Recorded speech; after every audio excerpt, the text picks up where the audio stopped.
Masih dari Makassar, truk tronton di Makassar alami kecelakaan dan menabrak 3 mobil dan juga 1 motor.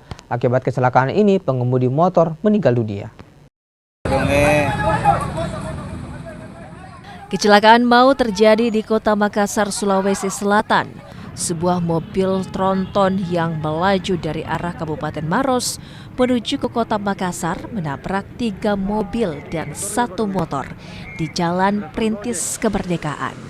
Selain mengakibatkan kerusakan, pengemudi motor bernama Surahman meninggal dunia meski sempat jalani perawatan intensif di Rumah Sakit Tajudin Khalid Makassar.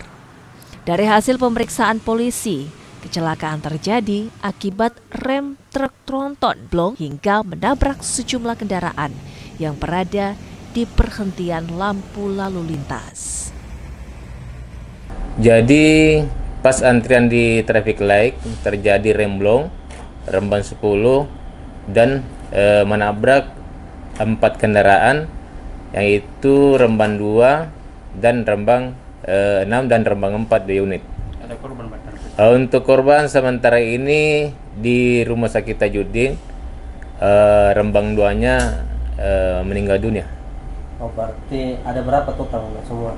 Untuk Rembang 4 ada 2, Rembang 6 ada 1, dan Rembang 10 1, dan Rembang 2 1. Yang pemilik kendaraan motor ini meninggal dunia atau enggak? Ya, untuk Rembang 2 pemilik motor itu ojol, pagi ini meninggal dunia. Tadi malam sudah dirawat di Rumah Sakit Tajudin, tapi kabarnya hari ini meninggal dunia.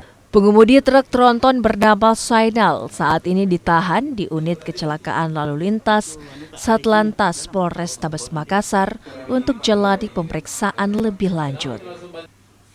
Arif Tirtana, Kompas TV Makassar, Sulawesi Selatan.